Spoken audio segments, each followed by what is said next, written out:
Bismillahirrahmanirrahim. Assalamualaikum warahmatullahi wabarakatuh. Nama saya Muhammad Hanif bin Ibrahim. Kelas Tahfiz 2 ingin membentangkan subjek EDUP 2072 Falsafah Pendidikan Malaysia, iaitu perkembangan sistem pendidikan di Malaysia masa kini, hubung kait dengan falsafah pendidikan kebangsaan dan falsafah pendidikan guru, di bawah seliaan pensyarah Dr. Rosli bin Kayar. Baik, sebelum itu saya akan menerangkan perkembangan sistem pendidikan Malaysia.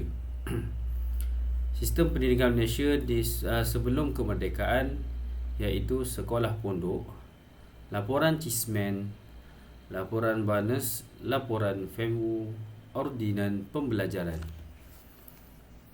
Selepas kemerdekaan, laporan Penyata Razak 1956,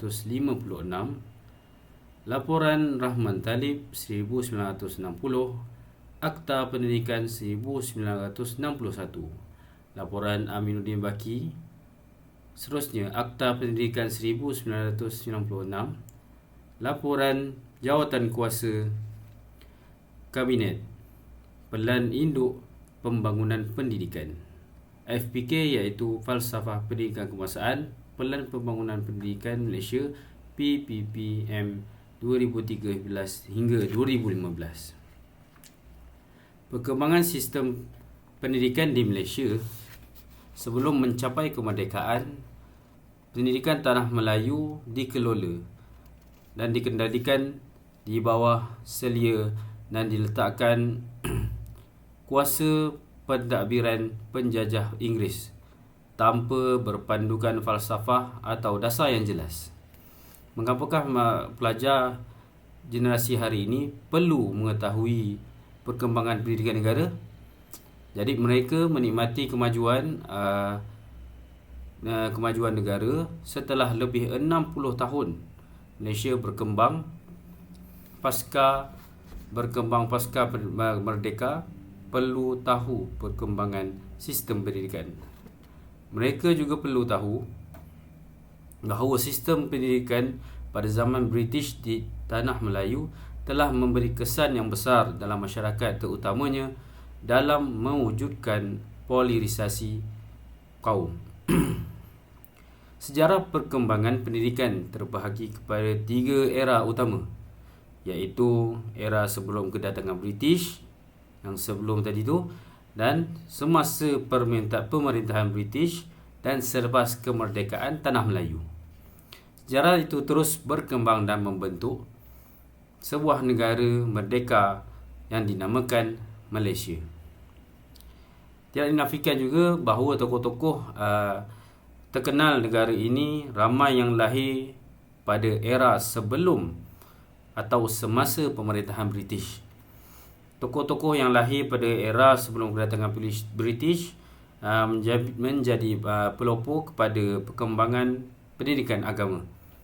Mereka bermula dengan pendidikan agama di bangunan pondok dan diajar oleh guru agama yang dilantik di kalangan imam yang bertugas di masjid ataupun di surau. Pada ketika itu, pelajaran terdiri pada pengiraan tulisan Al-Quran. Baik, seterusnya perkembangan sistem pendidikan Malaysia. Yang pertama, dalam membangunkan sebuah negara dalam bidang ekonomi, politik dan sosial. Sistem pendidikan melalui sistem persekolahan merupakan salah satu elemen yang penting. Sistem pendidikan bukan sahaja berperanan untuk memberikan pendidikan kepada masyarakat semata-mata, bahkan menjadi wadah perjuangan untuk menyampaikan nilai-nilai murni dalam mencapai perpaduan kaum, khususnya di negara kita.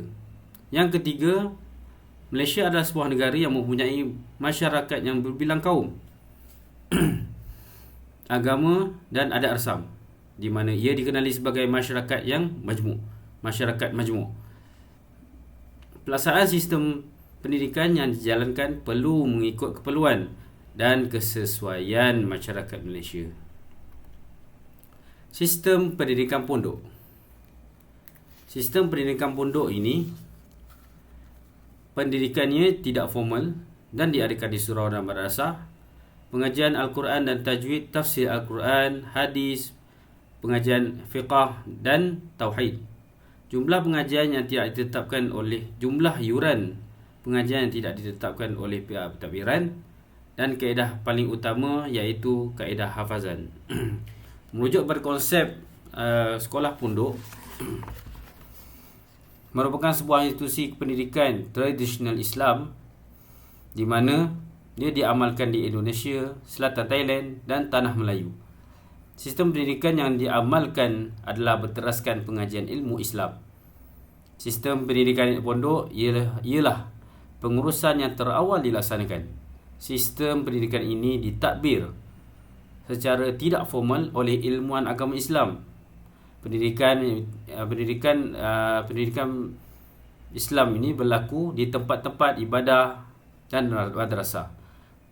Pada ketika ini para pendidik terdiri daripada imam ataupun lelaki, khususnya lelaki yang dilantik, yang telah menunaikan fardu haji.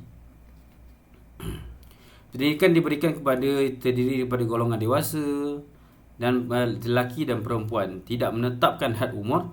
Antara ciri yang boleh jelaskan sistem pendidikan pondok iaitu pengajaran dalam pembelajaran berdasarkan Al-Quran. Antara isi kandungan Al-Quran, pengajian Al-Quran seperti tadi iaitu tajwid, tafsir Al-Quran, fiqah dan tauhid. Al-Quran dan kitab-kitab berkaitan hadis, fiqh dan tauhid itu tadi dibawa ke negara-negara Islam seperti Mesir dan negara Arab yang lain. Wujudnya sekolah pondok ini adalah dalam tulisan Jawi ataupun dalam bahasa Arab, baik berbanding dengan pelaksanaan di surau ataupun madrasah. Pengajaran dan pembelajaran dilaksanakan dengan kaedah lebih berstruktur dan sistematik. Pengajaran dan pembelajaran dilaksanakan pada waktu pagi, iaitu selepas solat subuh, dan petang juga malam. Kaedah pengajaran yang utama adalah secara hafalan, iaitu kaedah pembelajarannya adalah secara hafazan. Belajar, mengeja, membaca berulang ayat sehingga mereka dapat menghafal dan menghafal surah-surah begitu lancar. Dalam pengajian fiqh pula, pelajar perlu mengetahui dan menghafal kaedah ataupun hukum hakam yang berkaitan dengan syiar Islam. Kaedah pentaksiran pula dengan prosedur yang sangat mudah, iaitu seorang pelajar dianggap telah menamatkan pengajian apabila telah sampai 4 ke 5 tahun ataupun 4 ke 5 kali khatam Al-Quran itu sendiri.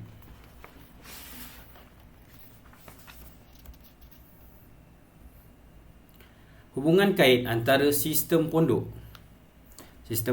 dan falsafah pendidikan kebangsaan mempunyai matlamat untuk melahirkan insan yang berkebolehan dalam aspek teknik dan praktikal pendidikan teras agama Islam bagi melahirkan masyarakat yang dapat mengaplikasikan agama dalam kehidupan seharian, mementingkan pembangunan rohani seperti dalam FPK, iaitu mewujudkan insan yang seimbang jadi berdasarkan kepercayaan kepada Tuhan, dan yang terakhir mementingkan ilmu Islam agar dapat melahirkan insan yang berakhlak mulia, bertanggungjawab dan berkeupayaan mencari kesejahteraan diri. Seterusnya, sistem pendidikan vernakular. Dasar laissez-faire dalam pendidikan telah menyebabkan terdapat 5 jenis persekolahan pada zaman pemerintahan Inggeris. Sekolah-sekolah tersebut ialah sekolah vernakular Melayu, vernakular Cina, vernakular Tamil dan sekolah Inggeris, dan terakhir iaitu sekolah agama dan madrasah.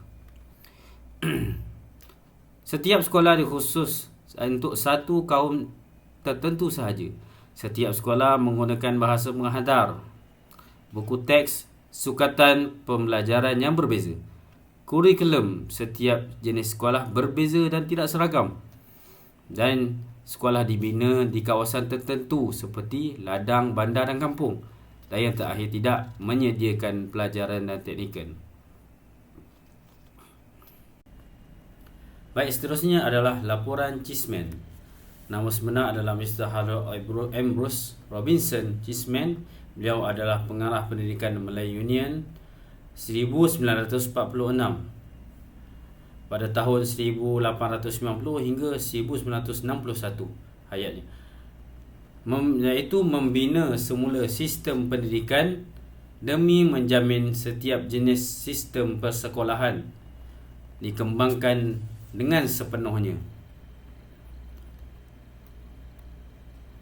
Dan cadangan beliau iaitu memberikan pendidikan yang percuma kepada kanak-kanak yang menghadiri sekolah vernacular pada peringkat rendah.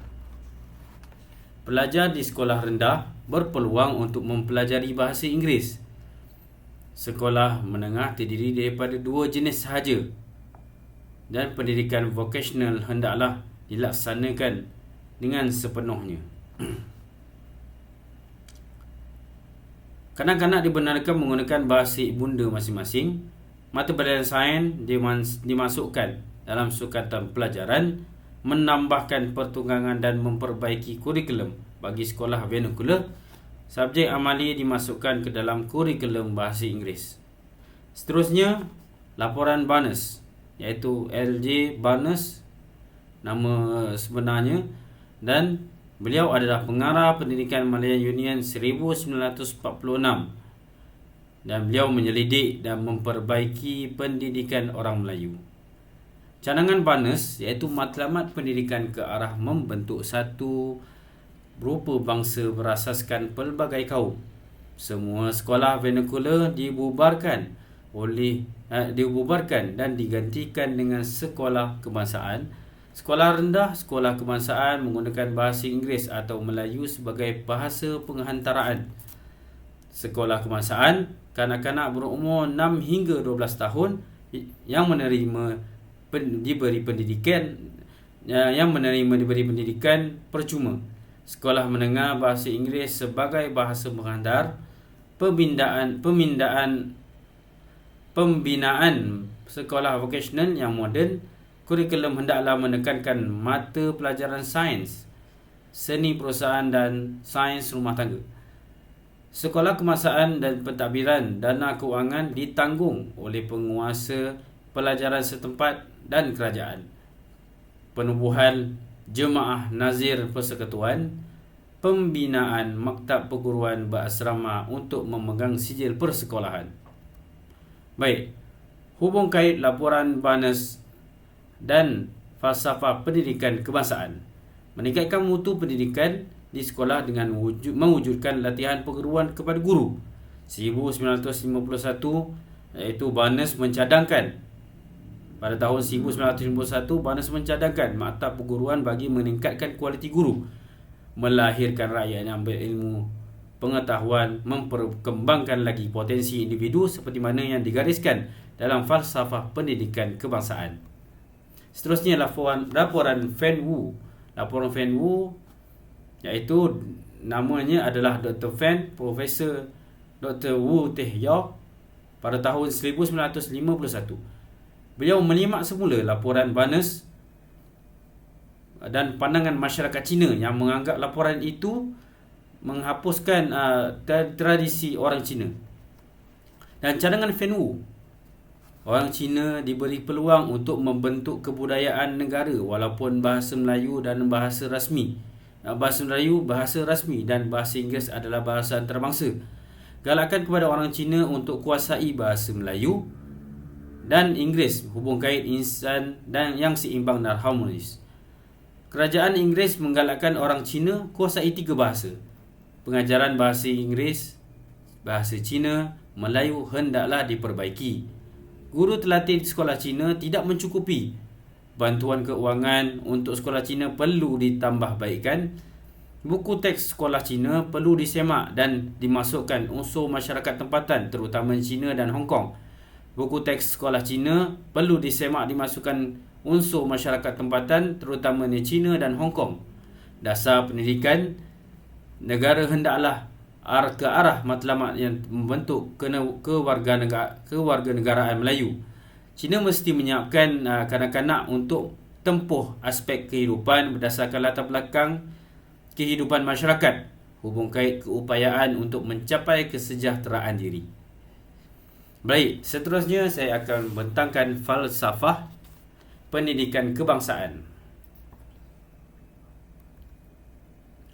Falsafah pendidikan kebangsaan adalah satu usaha berterusan ke arah lebih memperkembangkan potensi individu secara menyeluruh dan bersepadu untuk mewujudkan insan yang seimbang, harmonis dari segi intelek, rohani, emosi, jasmani.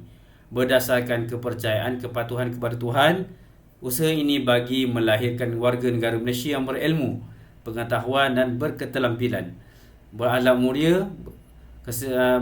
mulia, bertanggungjawab, berkeupayaan mencapai kesejahteraan diri serta memberi sumbangan terhadap harmoni kemakmuran keluarga, masyarakat dan negara.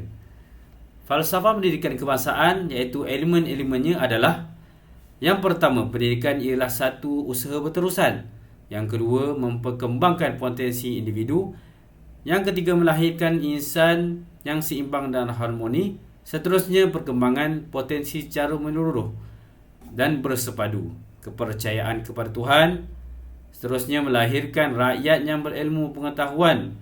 Juga melahirkan rakyat yang berakhlak mulia, bertanggungjawab, berketerampilan, dan yang terakhir iaitu berkeupayaan untuk mencapai kesejahteraan diri. Baik, yang pertama, pendidikan ialah satu usaha berterusan. Penyata Razak 1956 mewujudkan satu sistem pengurusan pendidikan yang lebih cekap dan berkesan. Laporan Jawatan Kuasa Kabinet 1979 memastikan keperluan tenaga manusia dapat dipenuhi jangka masa pendek dan jangka masa panjang. Akta Pendidikan 1996 menyatakan perundangan pada tahap prasekolah sehingga tahap pendidikan tinggi termasuk sektor kerajaan dan swasta kecuali sekolah eksperiat. Yang kedua, memperkembangkan lagi potensi individu, berkebolehan atau bakat seseorang dari segi jasmani, emosi, rohani dan intelek. Laporan Bana 1950 mengatakan meningkatkan mutu pendidikan dengan menubuhkan latihan perguruan kepada guru. Laporan Rahman Talib 1960 iaitu memberi penekanan kepada pendidikan teknik vokasional, mewujudkan sistem pemeriksaan persekolahan yang sama. Seterusnya, Akta Pendidikan 1961, Laporan Jawatan Kuasa Kabinet 1979 mengatakan memfokuskan daya berfikir dalam aspek 3M iaitu meliputi kemahiran, membaca, menulis dan mengira. Laporan Aminuddin Baki 1964 mempelbagaikan jenis kursus untuk menghasilkan tenaga kerja yang berkemahiran. Dan seterusnya, rakyat yang berakhlak mulia. Kerajaan mengharapkan rakyatnya mempunyai nilai-nilai yang murni, yang tinggi, berakhlak mulia, berdisiplin, hidup hormat dan menghormati antara satu sama lain. Penyata Razak iaitu mewujudkan masyarakat yang lebih berdisiplin, bertoleransi dan progresif. Laporan Jawatan Kuasa Kabinet 1979 menegaskan kepada semua usaha memperkukuhkan kerohanian dan unsur-unsur disiplin yang tinggi melalui pelaksanaan kurikulum. Seterusnya, perkembangan potensi secara menyeluruh dan bersepadu, mengesai kemahiran bidang ilmu dan nilai-nilai murni juga perlu diseimbangkan. Laporan Bana 1950 kurikulum pendidikan menekankan kepada mata pelajaran seni, perusahaan dan sains rumah tangga. Laporan Rahman Talib 1960 iaitu memberi penekanan kepada pendidikan teknik vokasional serta menekankan pendidikan moral, keagamaan untuk kerohanian sebagai teras.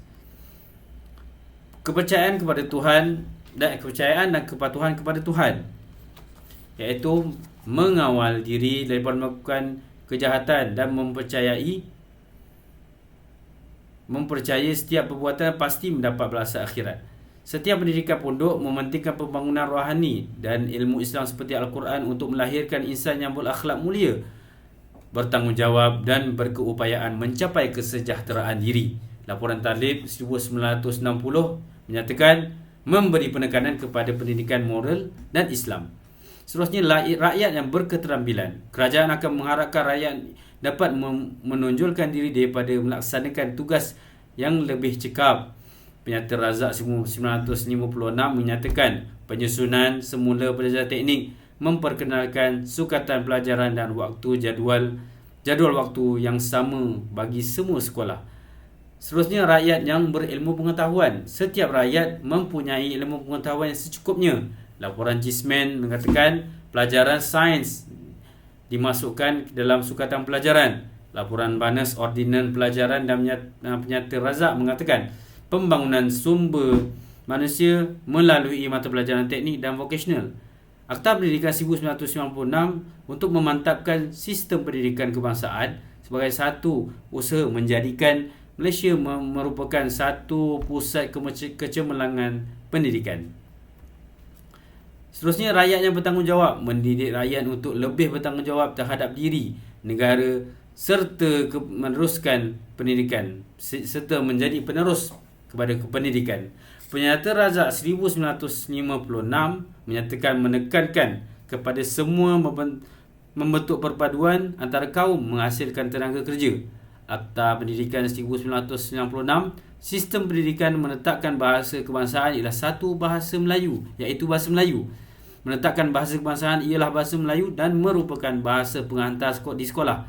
Semua calon diwajibkan lulus berkertas bahasa Melayu sebelum masuk ke sekolah menengah. Berkeupayaan menikmati kesejahteraan diri. Mencapai kesejahteraan diri untuk melalui kehidupan yang aman dan damai. Penyata Razak 1956 mengatakan sekolah rendah ditukar kepada sekolah kebangsaan untuk merapatkan jurang perbezaan antara kaum di tanah Melayu. Laporan Jawatan Kuasa Kabinet 1979 menitik beratkan aspek perpaduan negara. Melahirkan insan yang seimbang dan harmonis. Keseimbangan bagi seseorang individu adalah penting untuk memastikan kemajuan dirinya. Laporan Cisman 1946 menambahkan sekolah pertunggangan dan memperbagi kurikulum bagi sekolah vernacular. Laporan Rahman Talib 1960 mewujudkan sistem peperiksaan persekolahan yang sama walaupun terdapat perbezaan bahasa sama ada di peringkat rendah, menengah atau menengah atas. Laporan Aminuddin Baki 1964, pelbagai jenis khusus yang diperkenalkan supaya dapat melahirkan kepelbagaian tenaga kemahiran. Memperkenalkan sekolah teknik, dan yang ketiga, pendidikan menengah atas melalui dua jurusan iaitu akademik dan vokasional. Seterusnya, falsafah pendidikan guru. Falsafah pendidikan guru. Definisi falsafah pendidikan guru adalah guru yang berpekerti mulia, berpandangan dan saintifik, bersedia menjunjung aspirasi negara serta menyanjung warisan kebudayaan negara, menjamin perkembangan individu dan memelihara suatu masyarakat yang bersatu padu, demokratik, progresif dan berdisiplin. Baik, falsafah pendidikan guru, elemen-elemennya adalah: yang pertama, guru berpekerti mulia. Yang kedua, bersedia menjunjung aspirasi negara. Yang ketiga, menyanjung warisan negara. Yang keempat, menjamin perkembangan individu. Yang kelima, memelihara suatu masyarakat yang progresif. Yang keenam, berpandangan progresif dan saintifik. Yang ketujuh, memelihara suatu masyarakat yang bersatu padu. Yang ke-8, memelihara masyarakat yang demokratik. Dan yang terakhir, memelihara masyarakat yang berdisiplin. Baik, yang pertama adalah guru yang berpekerti mulia. Guru mempunyai perwatakan yang mulia untuk menjadi suri tauladan ataupun suri teladan kepada muridnya. Laporan Rahman Talib 1960 menyatakan akhlak guru dititik beratkan untuk menjadi teladan kepada muridnya. Seterusnya, guru yang bersedia menjunjung aspirasi negara, iaitu guru yang mengutamakan hasrat dan matlamat negara. Laporan Varna 1950 mengatakan meningkatkan mutu pendidikan dengan menubuhkan kurikulum latihan perguruan yang lebih bersesuaian. Penyata Razak 1956 berkata guru diletakkan di bawah sistem perkhidmatan profesional dan latihan yang sama. Guru sekolah rendah, guru dan sekolah menengah yang adalah berkelayakan. Seterusnya, laporan Aminuddin Baki 1964 menyelesaikan masalah seperti sikap guru, kemantapan latihan perguruan, pelaksanaan kaedah pengajaran dan sebagainya yang menyebabkan kemunduran anak-anak Melayu. Dan yang terakhir, laporan Jawatankuasa Kabinet 1974, iaitu menghasilkan guru yang cemerlang dengan adanya maktab perguruan sebagai bahan rujukan para guru.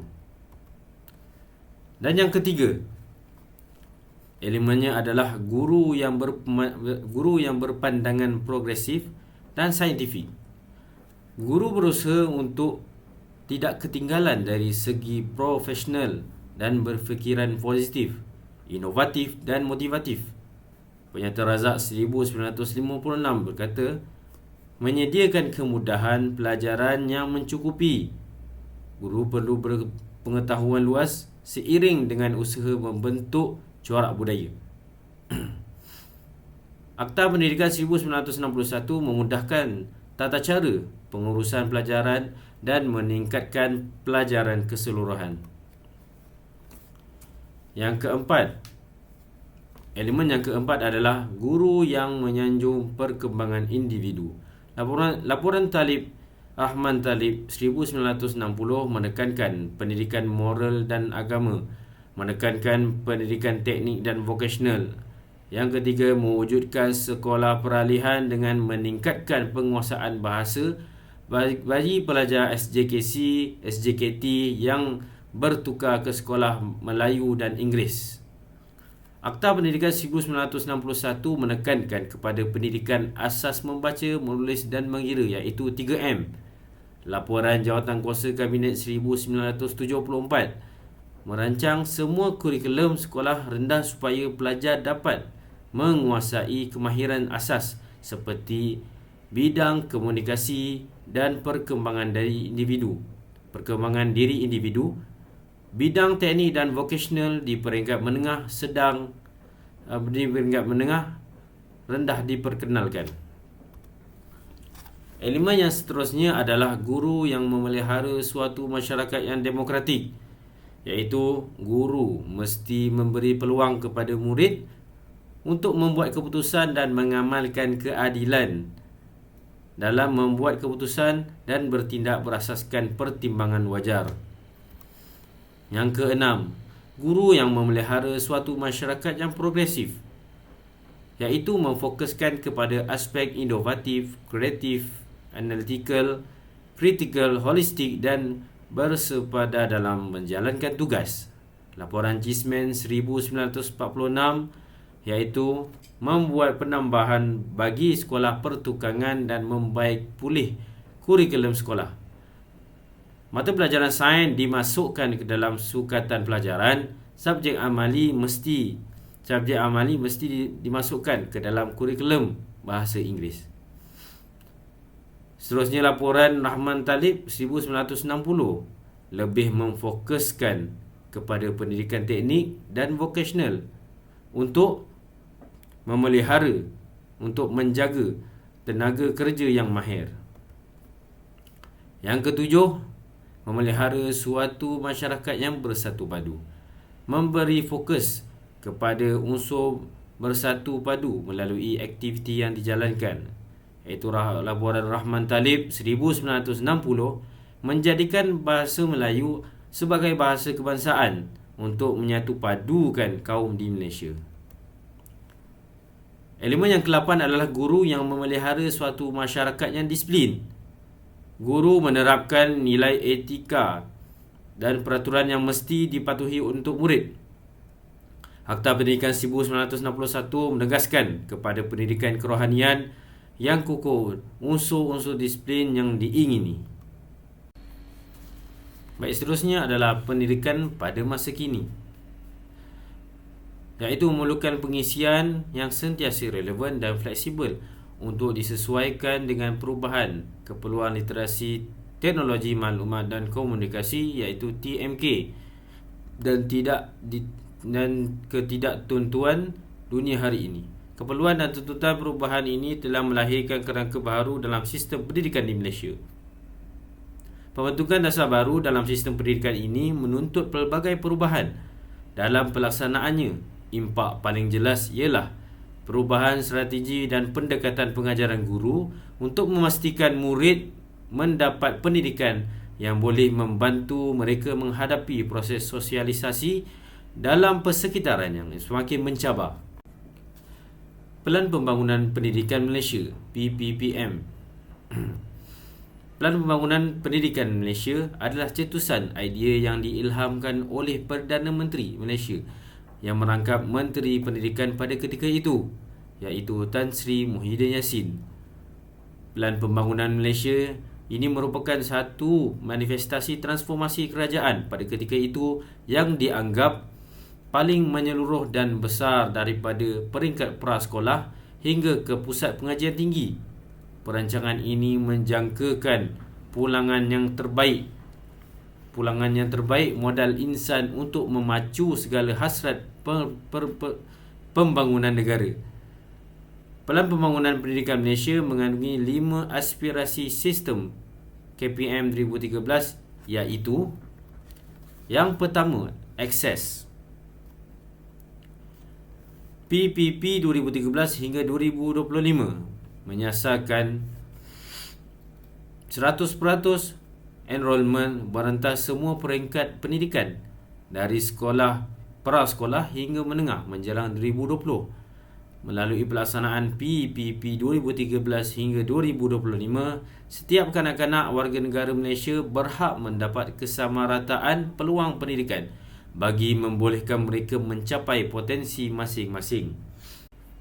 Yang kedua adalah kualiti. PPP 2013 hingga 2015 menyasarkan berhasrat untuk meletakkan negara dalam kelompok 1/3 teratas dalam pentaksiran antarabangsa. Melalui PPP 2013 hingga 2025, kanak-kanak mempunyai peluang pendidikan cemerlang berdasarkan keunikan sistem pendidikan di Malaysia setanding dengan sistem pendidikan antarabangsa. Seterusnya, equity. PPP 2013 hingga 2015 menyasarkan 50% pengurangan jurang perbezaan yang melibatkan bandar dan luar bandar sosioekonomi.